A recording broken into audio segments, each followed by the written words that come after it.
ZB9 news కి స్వాగతం. పెద్దపల్లి జిల్లా రామగుండం ఎన్టీపీసీ విస్తరణ కోసం జరుగుతున్న ప్రజాభిప్రాయ సేకరణ సమావేశానికి వస్తున్న మాజీ ఎమ్మెల్యే కోరుకంటి చంద్రతో పాటుగా పార్టీ నాయకులను పోలీసులు అదుపులోకి తీసుకున్నారు.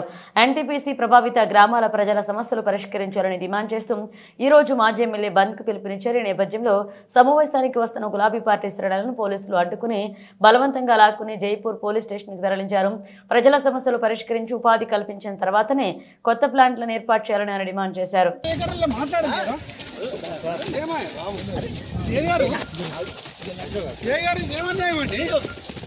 ప్రజాభిప్రాయ సేకరణలో మాట్లాడింది కదా మాజీ ఎమ్మెల్యేలు కూడా మాట్లాడనియకుండా మరి ఇంత అన్యాయమైతే ఎట్లా గారు ప్రజాభిప్రాయ సేకరణలో మాజీ ఎమ్మెల్యేతో కూడా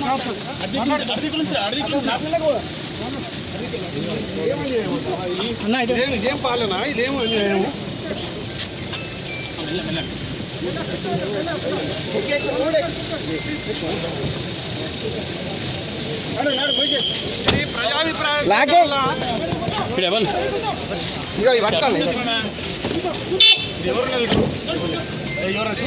ప్రజాభిప్రాయ సేకరణ కాదు ఇది.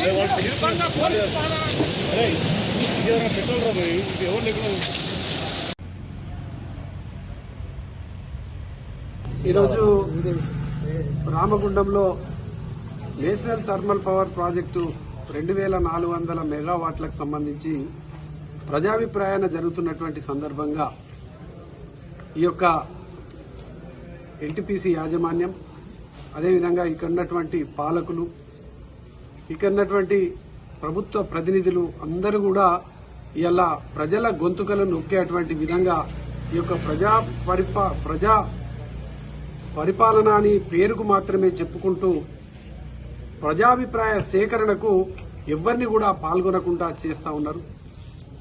ఈ యొక్క ప్రజాభిప్రాయ సేకరణలో ఈ ప్రాంతంలో ఉన్నటువంటి విషయాలను చెప్పి దాని మీద నిర్ణయాలు తీసుకోవాల్సినటువంటి ఈ యొక్క ప్రభుత్వం ఈరోజు ప్రజాభిప్రాయం సేకరణలో ఈ ప్రాంతంలో ఉన్నటువంటి ఈ యొక్క భూ నిర్వాసితులకు 3700 కుటుంబాలు 10,000 ఎకరాలకు సంబంధించినటువంటి భూములను భూసేకరణ చేసి కనీసం ఈ యొక్క భూసేకరణలకు గురైనటువంటి ప్రాంతాలకు సంబంధించిన ఇండ్లను ఆ ఇండ్లలో నివసించేటువంటి వాళ్లకు ఉద్యోగాలు గాని కనీసం మౌలిక వసతులు గాని కల్పించలేదు.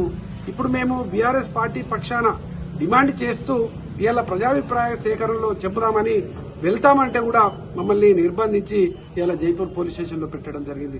ఇది నిజంగా దుర్మార్గం. ప్రజల గొంతుకను నొక్కినటువంటి పరిపాలకులు ఎవరు కూడా నిలబడలేదు.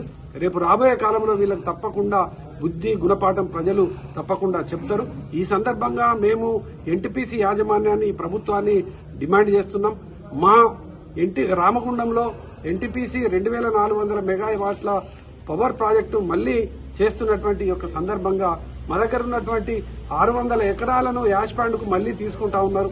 ఆ కుందనపల్లి, మల్యాలపల్లి, అదేవిధంగా అక్బర్ నగర్, బద్రిపల్లె గ్రామాలకు సంబంధించినటువంటి మొత్తం ఆ బూడిదతోని ఆ ఇల్లంతా కూడా అక్కడ కుటుంబాలు బతికేటువంటి పరిస్థితి లేదు. వారిని తప్పకుండా సురక్షిత స్థలాలకు, సురక్షిత ప్రదేశాలకు తరలించాలని డిమాండ్ ఉంది. మేము ఎమ్మెల్యేగా ఉన్నప్పుడు పాదయాత్ర చేసినాం. అయినా కూడా ఎన్టీపీసీ యాజమాన్యం పెడచెవిన పెట్టింది. ఈ సందర్భంగా వారు తప్పకుండా ఈ నిర్ణయం తీసుకోవాలి. ఇక్కడ కమిషనరేట్ పక్కన స్థలం కూడా ఉన్నది. ఆ స్థలంలో తప్పకుండా వాళ్లకు ఇవ్వడానికి కూడా అవకాశం ఉన్నది. ఎన్టీపీసీ యాజమాన్యం దీనిపైన శ్రద్ధ తీసుకోవాలి. మాతంగి కాలనీకి సంబంధించినటువంటి ఇబ్బంది కూడా ఉన్నది. అక్కడ ఉన్నటువంటి లాస్ట్ టైం తెలంగాణ ప్రాజెక్టు పడ్డప్పుడే ఇబ్బంది అవుతున్నది. ఇప్పుడు 2400 మెగావాట్లది పడితే ఆ మాతంగి కాలనీలో ఉన్నటువంటి ప్రజలు ఎవ్వరు కూడా అసలు అక్కడ నివాసం ఉండేటువంటి పరిస్థితి లేకుండా అయిపోతుంది. కాబట్టి దీన్ని ముందు జాగ్రత్తగా వాళ్ళను తరలించే విధంగా, లేకపోతే వాళ్లకు న్యాయం చేసేటువంటి విధంగా ఆలోచన చేయాలని ఈ సందర్భంగా మేము డిమాండ్ చేస్తున్నాం. అదేవిధంగా కాంట్రాక్టు కార్మికులకు, భూ నిర్వాసితులకు ఒక మంచి విద్యను అందించేటువంటి విధంగా ఇది భారతదేశంలోనే పెద్ద పవర్ ప్రాజెక్టు. ఈ యొక్క పవర్ ప్రాజెక్టు ఇంత గొప్పగా పవర్ ప్రాజెక్టు నిర్మాణం చేసి కూడా దీంట్లో నుంచి వెళ్లి ఆ భూ నిర్వాసితులకు అదేవిధంగా కాంట్రాక్టు కార్మికులకు 4,000 మంది కాంట్రాక్టు కార్మికులు ఉన్నారు. ఆ కాంట్రాక్టు కార్మికులకు వాళ్ళ పిల్లలకు మంచి విద్యను అందించేటువంటి విధంగా కేజీ నుండి పీజీ వరకు ఒక మోడల్ స్కూల్ను ఏర్పాటు చేసి ఉచిత విద్యను అందించేటువంటి విధంగా ఏర్పాటు చేయాలని కూడా మేము ఈ సందర్భంగా డిమాండ్ చేస్తా ఉన్నాం. అదేవిధంగా వైద్యం కనీసంగా వారికి ఇక్కడ మినిమం ఫెసిలిటీ కూడా లేదు. వైద్యం విషయంలో కాంట్రాక్టు కార్మికులకు భూ నిర్వాసితులకు ఉచిత వైద్యాన్ని అందించేటువంటి విధంగా ఒక కార్పొరేట్ వైద్యశాలను ఏర్పాటు చేయాలని కూడా డిమాండ్ చేస్తా ఉన్నాం. ఈ ప్రభావిత ప్రాంతాలకు సంబంధించినటువంటి మహిళా సోదరిమణులకు ఇళ్లలోనే ఉన్నారు, వాళ్ళ పొలాలను గుంజుకున్నారు, వాళ్ళకి అనేక ఇబ్బందికర పరిస్థితులలో కుటుంబాలు బతుకుతా ఉన్నాయి. వాళ్ళకు ఖచ్చితంగా ఉపాధి దొరికేటువంటి విధంగా వారి ఉపాధి కల్పన కోసం ఏదైనా ఒక ప్రత్యేకమైనటువంటి స్మాల్ స్కేల్ ఇండస్ట్రీస్ ను ఆ గ్రామాలలో ఏర్పాటు చేసి వాళ్ళకు ఉపాధి చూపెట్టాలని కూడా ఈ సందర్భంగా మేము డిమాండ్ చేస్తున్నాం. అదేవిధంగా 2,400 మెగావాట్లకు సంబంధించిన ప్రత్యేకమైనటువంటి యూనిట్ ను ఏర్పాటు చేస్తున్నటువంటి యొక్క సందర్భంగా ఈ ప్రభావిత గ్రామాలకు సంబంధించినటువంటి యువకులకు ఈ యొక్క ఉద్యోగ ప్రాధాన్యత ఇవ్వాలని కూడా ఈ సందర్భంగా